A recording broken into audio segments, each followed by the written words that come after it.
Hello guys, నేను ముందుగా చెప్పాలనుకుంటున్నాను ఈ వీడియోలో. నా తెలిసి ఫస్ట్ టైం చూస్తూ ఉంటారు. ప్లీజ్ లైక్ చేయండి, షేర్ చేయండి అండ్ సబ్స్క్రైబ్ చేయండి నా ఛానల్కి సన్నీ ఒపీనియన్స్ అండ్ చేసే ఉంటారు అనుకుంటున్నాను. Thank you so much. So in డెప్త్లో ఇవాళ ఏం జరిగింది అని మాట్లాడుకుందాం. సో ఈ ఎపిసోడ్ 11th ఇప్పుడే చూడటం అయినది అండ్ ఏదో సప్పగా సాగిపోయిందండి. నాకు ఎందుకో అంత ఇంట్రెస్టింగ్గా కానీ అంత ఎగ్జైటింగ్గా కానీ ఏ బ్లాక్లో కానీ ఏ సెగ్మెంట్లో కానీ నాకు ఏం అనిపించలేదు. ఆ రెండు జరిగినాయి. ఒకటేమో లీడర్ ఎంచుకోవడం, ఈసారి లీడర్ ఎంచుకోవడం కొంచెం లెంతీ ప్రాసెస్ జరిగింది. సో మెయిన్ టాస్క్ ఏమో అంత పెద్ద ఎఫెక్ట్ అని చూపించలేదు, చాలా ఈజీగా అయిపోయింది మెయిన్ టాస్క్ వచ్చేసరికి. సో ఇన్ డెప్త్లో ఇంకొంచెం డీటెయిల్గా అసలు ఏం జరిగిందని మాట్లాడుకుందాం. సో ఫస్ట్ వచ్చేసరికి మరమరాలు వెయిట్ చూడటం అండి. ఫస్ట్ టాస్క్లో ఏమో కొంచెం డిఫరెంట్ జరిగినాయి లీడర్ని ఎంచుకోవడం దాంట్లో. సో ఫస్ట్ వచ్చేసరికి మరమరాని వెయిట్ చెక్ చేసుకోవటం. నాకు అర్థం కావట్లేదు. మా మమ్మీ గారు ఇక్కడి నుంచి మా అమ్మగారు ఈజీగా చెప్తున్నారండి, అరే వెయిట్ ఆఫ్ నిండిపోవాలి, వాళ్ళకి మరమరాలు వెయిట్ ఎలా ఎంత ఉంటుందో తెలియదా అని చెప్పేసి. సో నాకు తెలిసి ఎవ్వరూ బ్రెయిన్ పెట్టలేదు దాంట్లో, ఎవ్వరూ బ్రెయిన్ పెట్టలేదు. శ్రీజాకి కొంచెం అడ్వాంటేజ్ వచ్చిందేమో అనిపించింది. ఎందుకంటే అందరి చూసినప్పుడు, వీళ్ళ ఎక్స్ప్రెషన్ చూసినప్పుడు కానీ అక్కడ మన రియాలిటీలో ఏదో అనుకుని ఉంటారు కదా, ఏందంత తీసుకున్నారు అని ఏదో మాట్లాడుకుని ఉంటారు. కాబట్టి నాకు తెలిసి శ్రీజాకి ఎక్కువ అడ్వాంటేజ్ వచ్చింది లాస్ట్ దాకా ఉండటం వల్ల. సో దానివల్ల ఎక్కువ వేసినట్టు అనిపించింది. సో ఎక్కువ వేసినా బట్ ఏది చేసినా తను బెస్ట్ ఆడిందని అనిపించింది. సో తనే ఈజీగా గెలిచింది. తను చాలా దగ్గరికి వచ్చింది. 250 grams ఉండాల్సింది అయితే 210 grams దాకా వేసింది తను. ఇంకా మిగతా వాళ్ళు ఎవ్వరు అంత దగ్గరికి వెళ్ళలేదు. అండ్ వరస్ట్ అయితే షాకిబ్ అను శ్వేత గారిది అయితే వరస్ట్ 88 grams and 90 grams వేసుకున్నారు వాళ్ళు. ఇప్పుడు శ్రీజ గారు లాస్ట్ దాకా వచ్చారని అనుకుందాం. దాని ముందు కొంచెం ముందుకు వచ్చింది, కొంచెం ముందు వచ్చింది కొంతమంది ఉంటారు కదా, వాళ్ళని కొంచెమైనా ఆలోచించాలి కదా, ఈయన అంత తక్కువ వేస్తున్నారా అని ఏదో అనుకోవాలి కదా కనీసం. ఇది ఏమీ లేదండి, అందరు డమ్గా ఆడారు. అస్సలు ఒక్కరు కూడా ఇంట్రెస్ట్గా ఆడినట్టయితే నాకు అనిపించలేదు. మా అమ్మగారు చెప్తున్నారు, అరే ఫుల్ సంచికి హాఫ్ వేస్తే కానీ 250 grams ఉండదురా అని చెప్పేసి. సో ఇక్కడ కూర్చొని మనమే చెప్తున్నప్పుడు అక్కడ ఈజీగా మనకు తెలుసుకోవాలి కదా. ఆ మాత్రం బ్రెయిన్ పెట్టకపోతే నాకు తెలిసి అంత దూరం వెళ్ళి వేస్ట్, నాకు తెలిసినంతవరకు. సో అందులో అయితే బాగా ఆడింది అయితే శ్రీజ గారు లీడర్ అయ్యారు. తన లీడర్ అయిన టీం పేరు గ్రీన్ అండ్ తను పిక్ చేసుకున్న team members Kalyan and Priya. ఎందుకు పిక్ చేసుకున్నా క్లియర్గా చెప్తాను. ఒక ఫిజికల్ టాస్క్ వస్తే కళ్యాణ్ గారు ఉంటారు, ఒక మెంటల్ టాస్క్ వస్తే ప్రియా గారు ఉంటారని క్లియర్ మైండ్ సెట్తో వాళ్ళు పిక్ చేసుకున్న టీం మెంబర్స్ వాళ్ళు. సో శ్రీజ గారు హ్యాట్స్ ఆఫ్, చాలా బాగా పిక్ చేసుకున్నారు. ఎందుకంటే కళ్యాణ్ గారు very strong in physical task and Priya గారు very strong in mental task or any strategy ఉపయోగించే టాస్క్లో చాలా గట్టి పోటీ ఇస్తారు. సో మంచి టీం అనిపించింది. And next sugar cane height అండి. ఇది వెరీ అన్ఫేర్ గేమ్ అనిపించింది. ఎందుకంటే ఆ భూమి మధ్య లోపల ఎంత ఉంటుందో, ఈ లోపలికి ఎంత లెంత్ ఉంటుందో మనం అసలు ఎవరు చెప్పలేం కూడా. ఎందుకంటే కొంచెం పైకి పెట్టవచ్చు, లేకపోతే మరీ లోపలికి నెట్టేయచ్చు. అది purely luck based game. So దాంట్లో షాకిబ్ గారు గెలిచారు. షాకిబ్ గారి టీం పేరు ఎల్లో అండ్ పిక్ చేసుకున్న టీం అగైన్ దాన్ని ఏమంటారు, మంచి స్ట్రాటజీ అని చెప్పొచ్చు. పవన్ గారిని అండ్ దివ్య గారిని ఫిజికల్ టాస్క్లో బాగా వస్తే పవన్ గారిని, మెంటల్ టాస్క్లో అని ఏమైనా మంచిగా మైండ్ ఉపయోగించే గేమ్లో అయితే దివ్య గారిని అని చెప్పేసి అగైన్ మంచి ఆలోచన, స్ట్రాటజీ బాగా ఉపయోగించారనిపించింది. అండ్ సేమ్ శ్రీజ గారి స్ట్రాటజీ ఫాలో అయ్యారనిపించింది. అగైన్ షాకిబ్ గారు చాలా బాగా ఆలోచించారు. అండ్ నెక్స్ట్ వచ్చేసరికి స్ట్రాస్ అండి. ఎన్ని స్ట్రాస్ ఉంటాయి అని చెప్పేసి అగైన్ మనం చెప్పలేం, చూసి కూడా అంత గుంపులో ఎన్ని ఉంటాయి అని ఎలా చెప్తాం. ఒక మ్యాస్టిక్లో ఒక బాక్స్ ఓపెన్ చేసి దాన్ని ఎన్ని మ్యాస్టిక్స్ ఉంటాయని చెప్పినట్టు ఉంది వాళ్ళు చెప్పేది.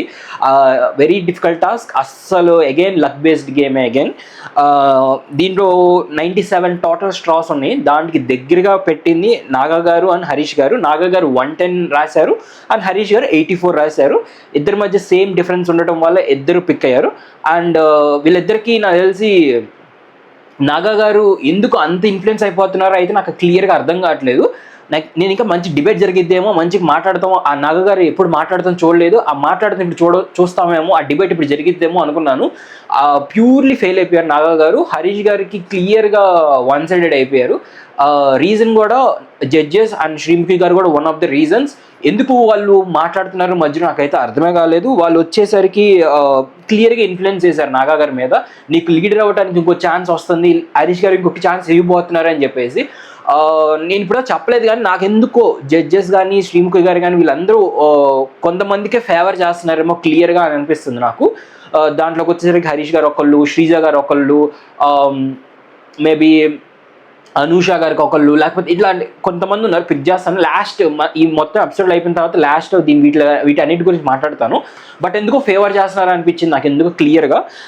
ఎందుకంటే అక్కడ నాగా గారికి అండ్ హరీష్ గారికి మంచి డిబేట్ జరిగే ఛాన్సెస్ ఉన్నాయి. ఆ నాగా గారు తీసుకునే ఛాన్సెస్ ఉన్నాయి. నేను టీమ్ లీడర్ అయితే నిన్ను కూడా తీసుకుంటా టీంలో అని అంత క్లియర్గా చెప్పారు. సో అక్కడ మంచి డిబేట్ జరిగి ఉంటే బాగుండేది కన్వర్జేషన్. బట్ వీళ్ళిద్దరు ఇన్ఫ్లుయెన్స్ చేసేసారండి, శ్రీముఖి గారు అని జ్యూరీ. దానివల్ల పోయింది అదంతా ఇంట్రెస్టింగ్గా కాదు. నెక్స్ట్ లీడర్ వచ్చేసరి హరీష్ గారు అయ్యారు. టీం వచ్చేసరి రెడ్ టీమ్. అండ్ పిక్ చేసుకున్న మెంబర్స్ కూడా నాకు అసలు అంతగా క్లారిటీ లేదు, నాకు అంతగా ఎక్కలేదు. పిక్ చేసుకుంటే ప్రసన్న గారిని అండ్ కల్కి గారిని. నేను అనుకోవటం ప్రసన్న గారిని అండ్ అనుష గారిని పిక్ చేసుకుంటే బాగుండేమో అని నాకు అనిపించింది. ఉన్న వాళ్ళు అయితే కొంచెం తెలివిగా ఆడేదేమో అనుష గారు, అండ్ వెరీ స్ట్రాంగ్ పర్సన్ ఏమో ప్రసన్న గారు. సో కొంచెం తెలివి ఉపయోగించుంటేమో బాగుండేమో అనిపించింది హరీష్ గారు. నాకు తెలిసి రాంగ్ టీమ్ సెలెక్షన్ అనిపించింది. సో అది నా ఒపీనియన్, నా పర్సనల్ ఒపీనియన్. నెక్స్ట్ వచ్చేసరికి ఆలు టాస్క్ అండి. ఎవరిది వెయిట్ ఎక్కువ అని చెప్పేసి పాపం భయపడింది శ్రేయ గారు, భయపెట్టించారు నవదీప్ అంత గట్టిగా అరిసేసరికి. చిన్నపిల్ల, దానికి అంతగా ఏం తెలియదు దాని గురించి. So and also she's from Bengaluru అని నాకు అర్థమైంది, క్లారిటీ లాస్ట్లో అర్థమైంది. ఎందుకంటే ఓటు అప్పీల్ ఇచ్చేటప్పుడు తెలుగులో అంత స్పష్టంగా మాట్లాడలేకపోతుంది. సో నాకు అనిపించింది తెలుగులో కొంచెం ల్యాక్ అవుతుంది. సో మొత్తం టాస్క్ చెప్పేటప్పుడు క్లియర్గా వినలేదేమో అనిపించింది నాకు. సో అందుకని సెకండ్ టైం తీసుకోబోయింది. అండ్ నాకు ఇక్కడ కొంచెం బాగా అనిపించింది ఎవరిదంటే శ్వేత గారిది. ఎందుకంటే 15 seconds ఉన్నాయి అన్నప్పుడు మీరు కొంచెం టైం తీసుకొని పిక్ చేసుకోవాల్సింది. మీకు అబ్జర్వ్ చేసే టాస్క్ ఇచ్చారు కాబట్టి అబ్జర్వ్ చేయొచ్చు కాబట్టి మొత్తం అన్నిట్లో ఆ టైం తీసుకోలేదేమో అనిపించింది వీళ్ళు. శ్వేత గారు మాత్రం లాస్ట్ దాకా మెయింటైన్ చేసి లాస్ట్ దాకా ఉండి లోపల ఉన్న కాయని మాత్రం పిక్ చేసుకున్నారు. లోపల పెద్ద కాయ ఉండబోతుంది ఉంది అని చెప్పేసి అబ్జర్వ్ చేసి బాగా. సో తన అబ్జర్వేషన్కి చాలా బాగా మెచ్చుకోవచ్చు, అంత బాగా అబ్జర్వ్ చేసింది. సో ఉన్నోళ్ళు అయితే తనే 350 grams, మిగతా వాళ్ళు ఎవ్వరు దరిదాపులో లేరు. ఓన్లీ దాలియా గారు హయ్యెస్ట్, నాకు తెలిసి 256. కానీ 100 grams మోర్ శ్రేయ గారు తీశారు, శ్వేత గారు తీశారు, సారీ. సో లీడర్ వచ్చేసి శ్వేత గారు అయ్యారు. అండ్ బ్లూ టీమ్ తను పిక్ చేసుకుంది నాగా గారిని అండ్ అనూష గారిని. Very very very well pickup అనిపించింది. ఎందుకంటే దాలియా గారికి అండ్ మనీష్ గారికి ఎల్లో కార్డ్స్ ఉన్నాయి. సో వారు వీక్ టీమ్ అని క్లియర్గా తెలుసు. అండ్ శ్రేయ గారు కూడా ఇప్పుడు దాకా ఆడిన మాటలో ఎక్కడ తను ప్రూవ్ చేసుకున్నట్టు ఎక్కడ అనిపించలేదు. సో తను పిక్ చేసుకుంది కూడా మంచిగా పిక్ చేసుకుంది అనిపించింది నాకైతే. సో లాస్ట్లో మిగిలింది వీళ్ళు ముగ్గురు అండి. వీళ్ళు ముగ్గురికి మంచిగా డిబేట్ జరిగింది, చాలా బాగా జరిగింది. బాగా ఇంప్రెస్ అయ్యాను వాళ్ళ డిబేట్కి. కానీ ఇక్కడ నాకు అగైన్ ఒక సైడే తీసేసుకోవడం నాకు అనిపించింది. ఎందుకంటే నవదీప్ గారు ఆల్రెడీ ప్లగ్ కార్డ్ మీద శ్రేయ గారు లీడర్ అవ్వాలని చెప్పేసి ఓపెన్గా పెట్టేశారు. అది క్లియర్గా అందరు చూసేశారు కూడా. సో వాళ్ళ మైండ్ సెట్లో ఏమనిపించింది అంటే వాళ్ళ ఒపీనియన్ కరెక్ట్ ఒపీనియన్ ఇచ్చినట్టు కాదు నా ఉద్దేశంలో. సో అక్కడ క్లియర్గా మనీష్ గారికి కానీ దాలియా గారికి అన్ఫేర్ జరిగింది, క్లియర్గా అర్థమైపోతుంది. అనవసరంగా ఒక టాస్క్ కదిలించుకుంటున్నారేమో నవదీప్ గారు అని అనిపించింది నాకు. ఆ కదిలించుకోకుండా ఉండుంటే బాగుండేది. వాళ్ళ క్లియర్ ఒపీనియన్ బయటపడేది. టీమ్మేట్స్ కానీ లేకపోతే కంటెస్టెంట్స్ కానీ వాళ్ళు అసలు ఎవరికి ఫేవర్ చేస్తున్నారు, ఎవరి వైపు ఉన్నారు అని చెప్పేసి. సో అదని నాకైతే క్లియర్ అన్ఫేర్ అనిపించింది. శ్రేయాకే మరి అందరూ వన్ సైడ్ అయిపోయారు. ఇవాళ ఏందో శ్రేయాని మోసేద్దాం, శ్రేయాకి ఒక పట్టం దాని ఏమంటారు ఒక లీడర్షిప్ ఇచ్చేద్దాం అన్నట్టు ఫిక్స్ అయిపోయినట్టున్నారు అందరూ కలిసి. నాకెందుకో అది ఏంటంటే పాపం జాలి అవన్నీ చూపిస్తున్నారు తప్ప క్లియర్గా మైండ్ ఇది గేమ్ అన్నట్టు ఎవరు ఆడట్లేదు. ఓన్లీ పాపం చిన్నపిల్లలు ఇచ్చేద్దాం ఎందుకురా మీరు అందరు ఇలా కొట్టుకుంటారు అన్నట్టు అయిపోయింది ఆ పరిస్థితి అందరిది, అక్కడ ఉన్న వాళ్ళందరిది. సో ఇచ్చేసారు, అక్కడ తను లీడర్ అయింది. తనది black and white team. And obviously ఇంకా మిగిలిన ఇద్దరు దాలియా గారు అని మనీష్ గారు ఆ టీంలోకి వచ్చేసారు. సో ఎమోషనల్ అయింది, తను బాగా కొంచెం ఎమోషనల్ అయింది. ఎందుకంటే రీజన్ అదే, ఇప్పుడు దాకా తను అసలు ఇప్పుడు ఎట్లా ఉంటుందంటే ఒక జాలీ కిడ్, చాలా బాగా ఎక్స్ట్రోవర్ట్గా ఉన్న కిడ్ ఒకసారి టాస్క్లోకి వచ్చిన తర్వాత ఏం పర్ఫామ్ చేయకపోతే ఒక వెల్త్ అనేది ఒకటి అనిపిస్తుంది, ఒక వెల్తీ అని చెప్పేసి ఇంటికి వెళ్ళిన తర్వాత అబ్బా ఏంది ఇవాళ ఏమి ఆడట్లేదు. రీజన్ ఎగ్జాంపుల్ కంపారిజన్ ఎలా చేసుకుంటారంటే నేను క్రికెట్ ఆడేటప్పుడు ఒక వీకెండ్ వచ్చినప్పుడు ముందుగా ఊహించుకుంటా ఇట్లా ఆడాలి, 6 కొట్టాలి, 4 కొట్టాలి అని చెప్పేసి. తీరా గ్రౌండ్కి వెళ్ళి క్రికెట్ ఆడేటప్పుడు ఫస్ట్ బాల్గా వికెట్ పడింది అనుకో, నేను ఇంకా ఆ వీకెండ్ ఆ నెక్స్ట్ వీక్ అంతా ఇది ఆలోచిస్తూ ఉంటాను అనమాట. అరే ఏంటి అసలు ఏం ఆడలేదు, అబ్బా అచ్చా అది ఇది అని అనుకుంటా ఉంటాను అనమాట. సో అంత స్ట్రెస్ ఫీల్ అయిపోయింది పాపం శ్రేయ. ఎందుకంటే ఇంతవరకు ఏ గేమ్ సరిగ్గా ఆడలేదు, ఒక్కటి కూడా వావ్ అనిపించుకున్న ఫ్యాక్టర్ ఎక్కడ కనపడలేదు. ఈ టాస్క్లో కూడా ఎక్కడ కనపడలేదు, దాని గురించి చెప్తాను, మీకు క్లియర్గా చెప్తాను ఎందుకు అనిపించింది, నాకు ఎందుకు అనిపించింది అని చెప్పేసి. సో నెక్స్ట్ స్పాన్సర్ టాస్క్ అండి. నేను ఇంకా ఓన్లీ బిగ్ బాస్లోనే ఫ్రైడే ఎపిసోడ్లోనే, అంటే మనకి సాటర్డే వచ్చే ముందు నాగార్జున గారు ఫ్రైడేది చూపిస్తారు కాబట్టి ఓన్లీ అక్కడ మాత్రమే స్పాన్సర్ టాస్క్లు ఉంటాయేమో అనుకున్నాను. ఇక్కడ కూడా తీసుకొచ్చేసారు ఫైనల్లీ. సో స్పాన్సర్ టాస్క్ జరిగింది, అక్కడ ప్రసన్న గారు గెలిచారు. లిప్స్టిక్ కలర్ ఏంటి అని చెప్పేసి దాని గురించి మాట్లాడుకోవడం కూడా మీరు నాకు తెలిసినంత వరకు కరెక్ట్ కాదు. సో అది చూసి ఎంజాయ్ చేసేయండి. సో నెక్స్ట్ మెయిన్ టాస్క్ వచ్చేసరికి ఇది ఇక్కడ కొంచెం అడ్వాంటేజ్ ఎవరికి డిసడ్వాంటేజ్ ఎవరికి మాట్లాడుకుందాం. ఫస్ట్ అడ్వాంటేజ్ ఎవరికంటే ఫస్ట్ వచ్చే వాళ్ళకి అడ్వాంటేజ్ అండి, క్లియర్గా అడ్వాంటేజ్. ఎందుకంటే స్టిక్స్ ఏ స్టిక్ తీసినా మీకు పడే ఛాన్స్ అయితే ఎక్కువ ఉండదు. సో ఎక్కువ ప్రాబబిలిటీ ఉండేది 100% ప్రాబబిలిటీ పడే ఛాన్స్ అయితే ఉండదు. తక్కువ ప్రాబబిలిటీ అంటే ఎవరైనా కొంచెం తొందరపడిపోయి, కానీ శ్రేయ గురించి మాట్లాడుతున్నా, తొందరపడిపోయి ఎగిరి గెంతేసి లేకపోతే భయపడి లేకపోతే అరిసి ఇలాంటి ఏమైనా చేస్తుంటే పడిపోయే ఛాన్స్లు అయితే ఉన్నాయి. లేకపోతే ఫస్ట్ దాంట్లో అయితే పడే ఛాన్స్లు అయితే 0. సో ప్రియా గారు వచ్చారు ఫస్ట్, బాగానే తీసేశారు. హరీష్ గారు వచ్చారు నెక్స్ట్, బాగానే తీసేశారు. ఇలా లైన్కి చెప్పుకోవడం వేస్ట్. దాంట్లో ఫస్ట్ లెవెల్లో అయితే పడేసింది శ్వేత గారు. వర్స్ట్కి వర్స్ట్ ఆడారు. రీజన్ ఏంటి అంటే 5th ఛాన్స్లో పడే ఛాన్సులు చాలా అంటే చాలా తక్కువ ఉన్నాయి. అండ్ చాలా కొంచెం జాగ్రత్తగా తీసుకుంటే క్లియర్గా అక్కడ ఆగిపోయే ఆగిపోయే అవకాశం అయితే ఉండేది. కానీ అది తను అలా ఆడలేదు, తను ఏదో తీసేయాలి, అన్ఇంట్రెస్టెడ్గా ఉంది వాళ్ళంతా శ్వేత గారు. ఎందుకంటే తన ఫేస్లో ఎక్కడ కొంచెం జాలీ మూడ్ కానీ, తన బాగా ఆడతాం కానీ, ఇంట్రెస్ట్ కానీ ఎక్కడైతే నాకు కనపడలేదు. సో ఆ దూరంలోనే పడిపోయింది, బ్లాక్ పడిపోయింది. అండ్ నాకు చాలా అంటే చాలా ఫీల్ అయ్యింది. అనూష గారిదను తన టీం వచ్చేసరికి నాగా గారిది, వీళ్ళిద్దరిది నేను చాలా అంటే చాలా ఫీల్ అయ్యింది. ఎందుకంటే వాళ్ళ గేమ్ చూడటానికి కూడా ఏం లేదు, మొత్తం వాళ్ళంతా ఎండ్ అయిపోయింది వాళ్ళ గేమ్. తను తీసిన ఒక బ్లాక్ బెలూన్తో. సో వాళ్ళది కూడా మనం ఎంతగా ఏం చూడలేకపోయాం. సో శ్వేతది అయితే వరస్ట్ పర్ఫార్మెన్స్ అండి. ఎందుకంటే తను ఓడిపోవటమే కాకుండా తను హోల్ టీమ్ని ఓడిపించింది. అండ్ తను ఎవరిని ఆడిపిలేదు. సో అక్కడ నాకు తెలిసి వరస్ట్ పర్ఫార్మెన్స్. మొత్తం 4 లెవెల్ జరిగింది. ఫస్ట్ లెవెల్ అయితే శ్వేత పడేసింది. సెకండ్ లెవెల్కి వచ్చేసరికి కల్కి గారు పడేశారు. అగైన్ 5th టీమ్మేట్ కాదు, ఫస్ట్ ఆడిన టీమ్మేట్. ఎందుకంటే 4 టీంలు ఆడతారు కాబట్టి. సో కల్కి గారు పడేశారు. కల్కి గారు వచ్చేసరికి ప్రసన్న గారి టీమా, ప్రసన్న గారి టీం కాదు అంతే, హరీష్ గారి టీం. హరీష్ గారు రాకుండా ప్రసన్న గారిని, ఎందుకంటే హరీష్ గారు ఫస్ట్ రౌండ్లో వచ్చేసారు. సెకండ్ వచ్చేసరికి ప్రసన్న గారు, తర్వాత వచ్చేసరికి కల్కి గారు పడేశారు. అక్కడ మ్యాక్సిమం నో ఛాన్స్, ఎందుకంటే అక్కడ ఏ స్టిక్ తీసినా పడేటట్టే ఉంది. అండ్ అదే బిందు మంది కూడా అదే కన్ఫర్మ్ చేశారు, హార్డ్ లక్, ఎందుకంటే అది ఎవరు తీసినా పడేటట్టు ఉందని చెప్పేసి. అక్కడ నేను క్రెడిట్స్ ఇవ్వాల్సింది దాలియా గారికి. దాలియా గారు వండర్ఫుల్గా ఆడారు. అక్కడ ఆమె గారు కరెక్ట్గా ఆడకపోతే ఆ నెక్స్ట్ రౌండ్కి వెళ్ళేది కూడా కాదు, ఆ రౌండ్లోనే అవుట్ అయిపోయేవాళ్ళు. సో నాకు క్రెడిట్స్ ఇవ్వాల్సి వచ్చిందంటే దాలియా గారికి ఇవ్వాలి క్రెడిట్స్ బాగా, ఎందుకంటే చాలా అంటే చాలా బాగా ఆడారు ఆ గేమ్లో. సో నెక్స్ట్ రౌండ్ వచ్చేసరికి థర్డ్ లెవెల్లో ఓడిపోయింది శ్రీజ గారి టీం. నాకు ఇక్కడ ఏమనిపించింది అంటే శ్రీజ గారి టీం ఓడిపోయిన దగ్గర ఒక డిసడ్వాంటేజ్, ఒక అడ్వాంటేజ్ తీసుకున్నారేమో అనిపించింది. లైక్ ఆ స్టిక్తో బెలూన్ని కాసేపు అలంతే హోల్డ్ చేయటం, కాసేపు దాన్ని అటికి ఇటికి మార్చడం, ఇలాంటి రూల్ అయితే ఎక్కడ ముందు చెప్పలేదు మనకి. అగైన్ నేను అదే చెప్తున్నాను, రూల్స్ మనకి క్లియర్గా ముందైతే క్లియర్గా ఎవరు చెప్పట్లేదు, అన్ని గేమ్ ఆడేటప్పుడు తెలుస్తున్నాయి. ఇలా ఆ స్టిక్తో దాన్ని హోల్డ్ చేయొచ్చు, దాన్ని లోపలికి నెట్టొచ్చు, లోపలికి ప్రెస్ చేయొచ్చు, ఇలాంటి ఎన్ని బోల్డ్ అని ఉంటే శ్వేత గారికి కూడా అదే చెప్పాల్సింది మీరు. శ్వేత గారు కూడా పడేటప్పుడే లోపలికి నెట్టడం, లేకపోతే పడకుండా చూసుకోవటం ఏదో చేసేవాళ్ళు ఆ స్టిక్తో. ఎందుకంటే మీరు అదే చేశారు ఇప్పుడు శ్రీజ గారితో. నేను చెప్పా కదా కొంచెం ఫేవర్గా ఉన్నారు అని చెప్పేసి, అదే జరుగుతుంది అనిపిస్తుంది నాకైతే, నా పర్సనల్ ఒపీనియన్.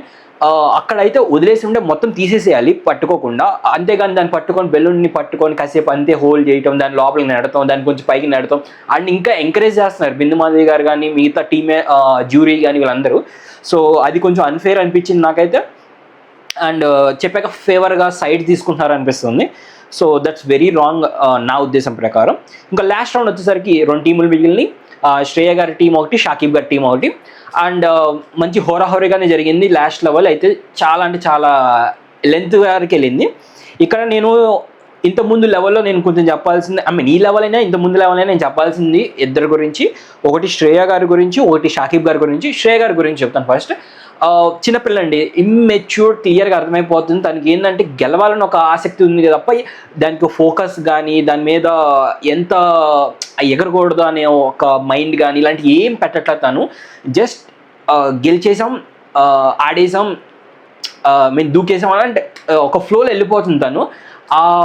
అది బిగ్ బాస్ సీజన్ 9కి అయితే సెట్ కారు అనిపిస్తుంది నాకు ఉద్దేశం ప్రకారం. ఎందుకంటే అది స్టేజ్ ఎలా ఉంటుంది అంటే మీకు ఊగుతూ ఉంటుంది అనమాట. అది ఇట్లా జంప్ చేసినప్పుడు క్లియర్గా అన్ని స్టిక్స్ కదులుతాయి కానీ బెలూన్స్ ఊగటం కానీ అది ఈజీగా జరుగుతుంది. అది నాకు తెలిసి శ్రీజ గారికి ఫేవర్గా రాకపోవడానికి కూడా అదొక కారణం. తను ఇలా జంప్ చేసినప్పుడు స్టిక్స్ ఊగటం కానీ అలాంటివి జరిగి ఉంటాయేమో అనిపించింది నాకు. సో చెప్పే కదా, కొంచెం ఇమ్మెచ్యూర్డ్ మైండ్ సెట్. ఆ మైండ్ సెట్తో మీరు బిగ్ బాస్ సీజన్ 9కి అయితే తీసుకెళ్లే ఛాన్సెస్ అయితే వెరీ వెరీ లో నా ఉద్దేశం ప్రకారం. సో ఓటింగ్ అయితే నాకైతే తెలియదు ఇప్పుడు ప్రెసెంట్ ఎలా ఉందో, బయట లీక్స్ ఎలా ఉన్నాయి ఏం చూడలేదు నేను ప్రెసెంట్ అయితే. సో నా ఉద్దేశం ప్రకారం అయితే వెళ్ళకపోవడం మంచిది ఆ మైండ్ సెట్తో అనిపించింది నాకు. చిన్నపిల్ల, తనకి ఇంకా చాలా ఏజ్ ఉంది, చాలా ఇంకా మెచ్యూర్డ్గా ఆలోచించినప్పుడు వెళ్తే బెస్ట్ అనిపిస్తుంది. ఎందుకంటే నెక్స్ట్ వచ్చే వాళ్ళు బిగ్ బాస్ సీజన్ 9లోకి వచ్చే వాళ్ళందరూ కొంచెం very very broad mindset వాళ్ళు, లేకపోతే పెద్ద పెద్ద వాళ్ళు వస్తారు కాబట్టి వాళ్ళల్లో తిని ఇమ్మడలేదు, తను బ్లెండ్ అవ్వలేదు అనిపిస్తుంది నాకైతే. అండ్ నెక్స్ట్ వచ్చేసరికి షకీబ్ గారికి అగైన్ వెరీ దూకుడుతనం కానీ అది క్లియర్గా అర్థమైపోతుంది. ఎందుకంటే శ్రీముఖి గారు చెప్తుంది ఇద్దరికి గట్టిగా మళ్ళీ చెప్తున్నారు, లోపలికి వచ్చేటప్పుడు చిన్నగా రండి అని చెప్పేసి ఇద్దరికే చెప్తున్నారు, ఒక శ్రేయ గారికి అని ఒక షకీబ్ గారికి. ఆ దూకుడుతనం తగ్గించి కొంచెం ఫోకస్డ్గా మైండ్ పెట్టి ఆలోచిస్తే బాగుండేమో అనిపిస్తుంది. అండ్ ఇక్కడ ఎవరెవరిని పిలిచారనేదే మనం చెప్పలేము, ఎందుకంటే ఒకరి తర్వాత ఇంకొకరు అలానే వస్తున్నారు. కంటిన్యూస్గా ఇద్దరు వచ్చినట్టు కానీ ఎక్కడైతే కనపడలేదు మనకి. సో అదే అండి, ఇవాళ అయితే ఎక్కువ ఏం లేదు, సప్పగా వెళ్ళిపోయింది, సప్పగా సాగిపోయింది. వీళ్ళు అయితే నాకు కొంచెం తప్పు అనిపించింది నాకు. కొంతమంది అయితే బాగా ఆడారు అనే దాలియా గారిది కానీ, ఓన్లీ దాలియా గారి నాకు తెలిసినంత వరకు బాగా ఆడింది కొంచెం. ఆ శ్రీజ గారు స్టార్టింగ్లో వెయిట్ టాస్క్లో. సో వీళ్ళు కొంచెం బాగా ఆడారు అనిపించింది ఈ ఎపిసోడ్ మొత్తం. అండ్ సో ఓటాపిల్ వచ్చేసరికి దాలియా గారికి వచ్చింది. అండ్ తన గురించి కొంచెం బాగా చెప్పుకుంటే బాగుండేమో అనిపించింది నాకు. ఎందుకంటే దాలియా గారు చాలా బాగా ఆడుతున్నారు తప్ప ఒకే ఒక ఎల్లో కార్డ్ ఒక్కటి రావటం వల్ల తను వీక్ అనుకుంటున్నారు అందరూ. బట్ మీరు మిగతా టాస్క్ అన్ని క్యాలిక్యులేట్ చేస్తే తను చాలా అంటే చాలా బాగా ఆడింది, చాలా రన్నర్ పైన కొన్ని లాస్ట్ వరకు తీసుకెళ్ళింది. సో నా ఉద్దేశం ప్రకారం వెరీ వెరీ స్ట్రాంగ్ కంటెస్టెంట్ తను. బట్ ఓన్లీ ఎల్లో కార్డ్ ఉండటం వల్ల తనని వీక్ అంటున్నారేమో అనిపిస్తుంది. అందరు ఎవరు సెలెక్ట్ చేసుకోకపోవడం కారణం కానీ, లేకపోతే తక్కువ మాట్లాడటం కారణం కానీ నాకు అనిపిస్తుంది. నెక్స్ట్ వర్స్ట్ ప్లేయర్ శ్వేత గారు 100% ఫర్ షూర్. ఎందుకంటే తను ఓడిపోవటమే కాకుండా తన టీం మొత్తాన్ని ఓడగొట్టింది. అండ్ కొంచెం జాగ్రత్తగా తీసుకుంటే బాగుండు అనిపించింది నాకు కూడా. నెక్స్ట్ వాల్యుబుల్ ప్లేయర్ నాకు తెలిసి శ్రేయాకి ఇంకేందంటారు ఫేవర్ చేస్తూ పాపం చిన్నపిల్లలు ఇచ్చేద్దాం అన్నట్టు ఇచ్చేసారు అనిపించింది. నాకు తెలిసినంత వరకు ఈ రోజు అయితే ఎవరు వాల్యుబుల్ ప్లేయర్ లేరు, ఎవరు అంత బాగా అన్నట్టు నాకు అనిపించలేదు. శ్రేయ గారు కూడా మిస్టేక్స్ చాలా చేశారు. ఆ ఎగరటం కానీ తీసేటప్పుడు 2 స్టిక్స్ కింద పడినాయి, అది మీరు అబ్జర్వ్ చేసిన మీకు క్లారిటీగా అర్థమవుతుంది. 2 స్టిక్స్ కింద పడటం కానీ ఇలాంటి కొన్ని ఇమ్మెచ్యూరిటీ థింగ్స్ చేశారు. లక్ ఫేవర్ తనకి ఇవాళ బాగా చేసింది కాబట్టి బెలూన్ పడలేదు, లేకపోతే తను క్లియర్గా బెలూన్ 2 తీసినప్పుడు కింద పడేది అనుకున్నాను నేను. సో వాల్యుబుల్ ప్లేయర్ అయితే ఈ ఎపిసోడ్లో అయితే ఎవరు లేరు నా ఉద్దేశం ప్రకారం. సో ఏమైనా తప్పులు చెప్పున్నా ఇప్పుడు నేను చెప్పిన వాటిలో, లేకపోతే మీకు ఏమైనా రాంగ్ అనిపించినా ప్లీజ్ కమెంట్ బాక్స్లో కమెంట్ చేసి చెప్పండి. That's it from today guys. Thank you so much. Signing off Sunny.